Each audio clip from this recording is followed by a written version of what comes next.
एक टीचर ने एक बच्चे पर हाथ उठाया, उसे मार दिया और सारे पेरेंट्स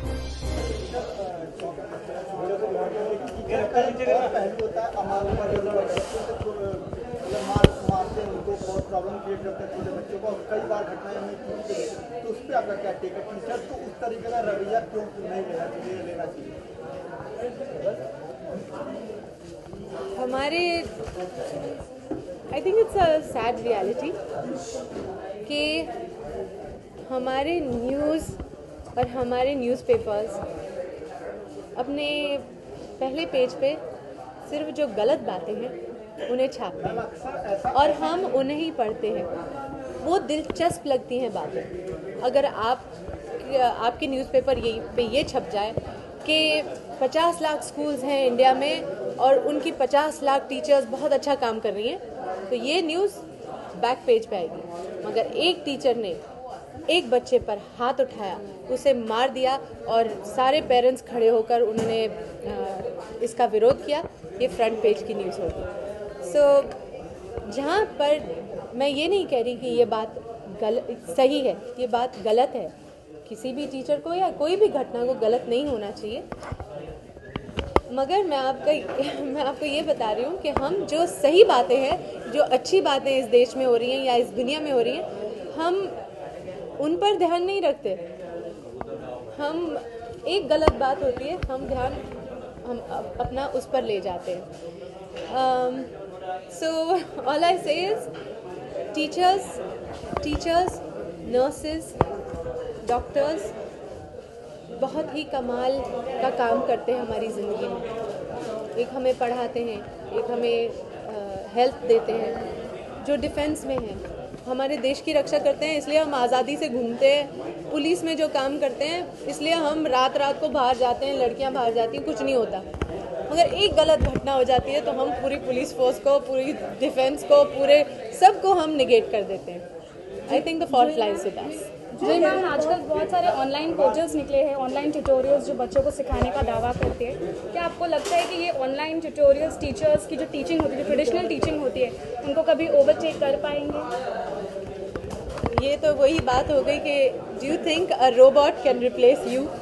मतलब आज आप लेकर खड़ी हैं ये माइक्रोफोन मेरे सामने, कल एक रोबोट भी कर सकता है, बट क्या आप में और उस रोबोट में फ़र्क नहीं होगा? एक होगा, एक आप में जो जान है वो उसमें कभी नहीं होगी। I think so long as we say कि the portal is a tool. अगर आप ट्यूशन्स पे नहीं जा पा रहे हैं, आपके पास पैसे नहीं हैं, मगर घर में कंप्यूटर है, इंटरनेट है, तो आप उसका फ़ायदा लेकर कुछ इम्प्रूव कर सकते हैं अपने आप में। मगर अगर आप टीचर के पास जा सकते हैं तो I think that will be your first choice, जहां आप एक इंटरेक्शन कर सकें, आप कुछ सवाल कर सकें और वो टीचर आपको एज अ पर्सन जवाब दे सके। That is